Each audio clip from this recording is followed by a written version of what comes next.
Now, we shall begin. You should answer the questions as you listen, because you will never hear the recording for the second time. Listen carefully and answer questions 1 to 4. Excuse me, I'm conducting a campus survey. Would you have time to answer a few questions? What's it all about? We're doing some market research for a new campus radio station starting in the next few months. That's okay. Sounds good. Great. I'll just work through this form with you. And if we could start with some personal background information? Sure. Right. If I could have your age, please. 26. Okay, good. And are you a student, teacher, or in another job? Well, I'm a tutor, but I'm also a postgraduate student, so I don't know what you might call me. What do you think? Okay, well, I'm more of a teacher, really. Fine. And would you mind if I asked about your salary, or I could leave it blank? No, that's okay. It's $20,000 a year. Thanks. Right. Now about your current listening habits. What would you say is your main reason for listening to radio? Well, I'm usually busy during the day at work, so I usually only listen to the radio at night. It helps me relax and unwind, even if I'm studying. Good. And how many hours a day on average do you listen to the radio? Well, not a lot really. I'd say just over an hour all told. Now listen to the second part of the interview and answer questions 5 to 10.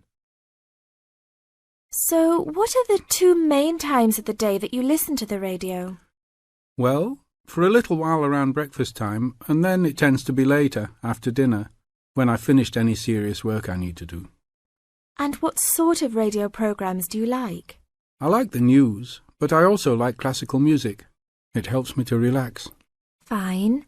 And turning to the new campus station, which type of programs would you prefer? I think the existing radio stations cater for my need for news. So I'd like to see programs about local information, providing a service to the campus community. And in the same vein, perhaps more for academic viewers, some lectures or relevant programs. I see. And if you had to give the new director some specific advice when they set up the station, what would you tell them? I think I'd advise them to be careful about the quality of the broadcasts. The sound system. There are a lot of radio stations, and people can change their loyalty quickly if it doesn't meet their needs. I think they should do more of these kinds of interview too, talking with existing and potential customers. Oh, I'm pleased you think it's useful. Certainly, yeah. Good. Now, this station will not be fully funded by the university. So how often do you think it is tolerable to have adverts? I think, well, out of that list, I'd say every quarter of an hour. Of course, that's providing they don't last for 10 minutes each time. Oh, quite. And are you interested in attending any of the special promotions for the new station? Yes, I'd be happy to, as long as they're held on the campus or nearby. OK, I'll note that down. And finally, may we put you on our mailing list? Well, I'd prefer not, except for the information about the promotions you just mentioned. OK. Can I have your name and address? Of course. I have a card I can give you. Oh, great. And thanks a lot for your time, and we look forward to seeing you. Yeah, sure. Thanks. Now, listen carefully and answer questions 11 to 16. I feel a bit nervous. I haven't done that before. Although many of my classmates in the same tutorial group have finished theirs. But I think them a little uninteresting because they just read out their notes. I hope mine will be more attractive. It seems you have a higher demand for yourself. As for me, I have no sense of uneasiness because I made one last semester. But I feel no sense of satisfaction about it. It lacked strong arguments, I think. How much did you get for the last presentation, Jason? 83% actually, but my goal for the next one is over 87%. It's pretty good. What is your topic for this one? Strategies for reading. I feel my biggest problem is in the reading speed, rather than vocabulary, which is most students' problem, though. I am slow, especially in reading articles on my major courses. They are complex and dull. Have you found any effective methods? Well, I am not quite sure. I suppose to skim the books or articles is a good approach. Yes, by skimming the book first, you get the choicest parts. It saves a lot of time. You don't have to read every word of the passage, but you have to learn to read certain parts intensively. Yes, I include that in my presentation. There is one thing I'm not clear yet. Why don't we make presentations more related to our major? Once you learn to write clearly, read analytically, and listen to lectures effectively, you'll begin professional tutorials. That means you should... Now listen and answer questions 17 to 20. 6. Well, Karen, how is your presentation? I am still in a panic. I want to find some more interesting topics about writing, but I wonder what articles I can refer to, because there are so many of them. Did you get the list of the reading materials handed out last class? Yes, but there are over 20 on it. I have only a week to prepare, so I wonder if Okay, you could... let me give you some suggestions. You needn't read them all because some of them deal with the same issue. The article by Halsworth is really worth reading. It covers the aspects of organising the thoughts and ideas. Okay, Halsworth. You should also read the article by Jackson, but just look at the part on research methodology, how they did it. Right, I'll read that one. You should also read the article by Fisher, but just look at the part on the writing plan. That is, how to plan your writing in a systematical way. Okay, Fisher, got that. And if you have time, the one by Risewell says very relevant things. It teaches how to title your articles and make it appealing. You should finish the whole book. Okay. Now, the one by Burns, if I were you, I wouldn't bother with the whole passage. Just read the conclusion, which summarizes the use of rhetoric. Oh, now I understand. Thank you very much. You now have 30 seconds to read questions 21 to 27.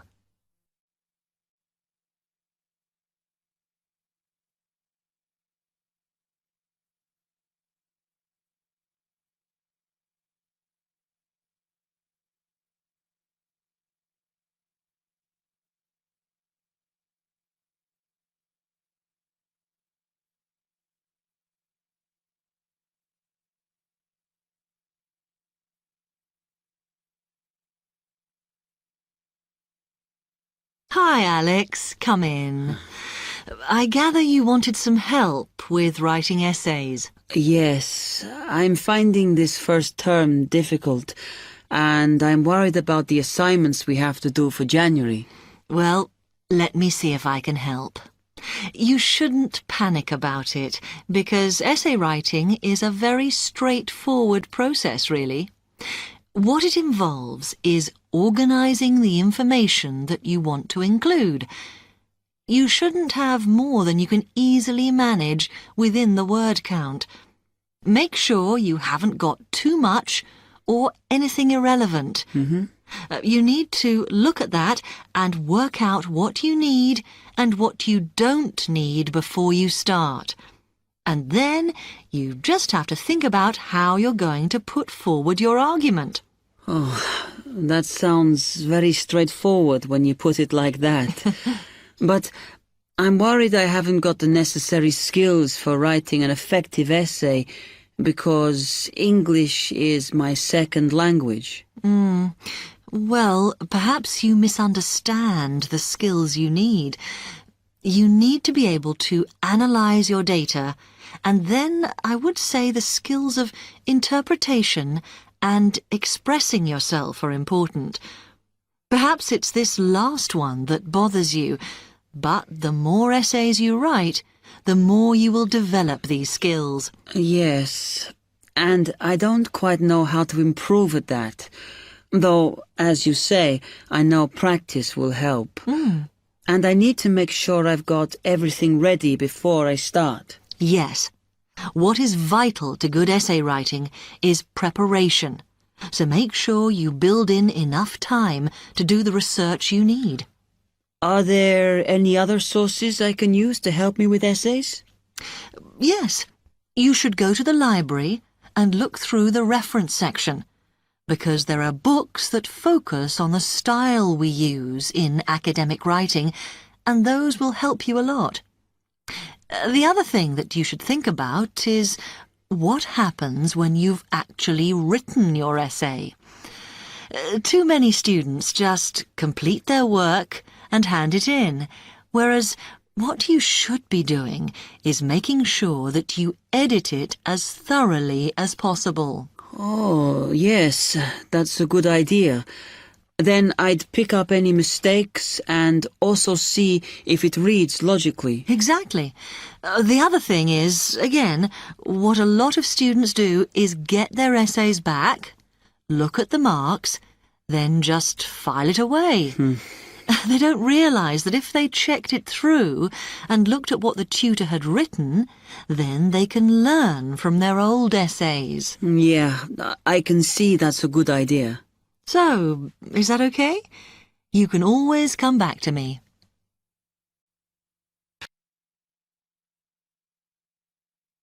Actually, there were a couple of other things I wanted to ask you about essay writing. I had a few thoughts of my own about what I should do, such as really taking good notes when I'm reading, because that helps, doesn't it? I think it improves your knowledge rather than your actual writing. But one tip I can give you is to try and not read too much. Otherwise, you end up including irrelevant material in your essay. Remember to stay on task. Yes. Sometimes I have problems interpreting the questions correctly, or the whole question seems overwhelming to me. What I try to do is highlight the key parts and divide it into smaller chunks so I can manage it. Well, you might find it useful to break it down even further by making sure you understand all the words perfectly before you start. Things like assess or comment and such like. Yes, I see. Sometimes, after an objective analysis, the question actually asks you for a subjective opinion. But you must remember to support your arguments if that's the case. One final comment I can make is about using your own words. You must try to do this as far as possible. You're expected to summarise what you've read, not just string together a list of quotations. In fact, you shouldn't have too many. Just use them where it's really important. Okay, thanks. Do you read other students' essays when you've finished? No. Why? Is that a good idea? Well, you can confuse each other, so I'd advise against it. But it's up to you. Okay. Thanks very much for your time. As you can see, there are 4 alternative answers, A, B, C, and D, for each question. Decide which alternative is the most suitable answer and circle the correct letter. Good morning again, ladies and gentlemen, and in case you've forgotten, my name is Dr. North from the Marine Habitat Research Unit at the university, and I'm going to continue from the lecture that I gave a fortnight ago on humankind's relationship with the sea from a historical point of view, and also on attitudes to different types of fishing. In today's talk, I would like to focus on the current problems in the fishing industry in Europe, and in particular, the present scarcity of marine fish. As with the last lecture, I've placed a book list, a few relevant articles, and a copy of this lecture on the department website. A statistic to begin with. Since the 1970s, stocks of the most heavily fished species have fallen, on average, by 90%. And why has this happened? Well, there's a chain of events which begins with the demographic changes that have taken place in the world over the last century. During this time, the world population has grown at a phenomenal rate, with efficient and heavy fishing, which is technology-driven, meeting the increasing demands for food. As a consequence, many fishing stocks in the European waters, from the Atlantic to the North Sea and the Mediterranean, are now on the verge of collapse. But the problem is not restricted to European waters. It's a situation that's all too clear all around the world. Fish stocks in the Pacific Ocean, for example, are now on the verge of collapse due to a combination of overfishing and natural changes in ocean ecology. And there's another reason behind the increased demand for fish, and that is the changes in the eating patterns of different countries. Certain countries have a long tradition of fishing, for example, the southern European countries, but eating patterns have changed in countries like the United Kingdom, where fish was once considered as food for the poor rather than the rich. People have been turning to fish as a cheap and healthy alternative to meat, driving up demand and depleting stocks. Food scares like BSE and foot and mouth disease have also driven people away from eating meat, which again is invariably replaced by fish.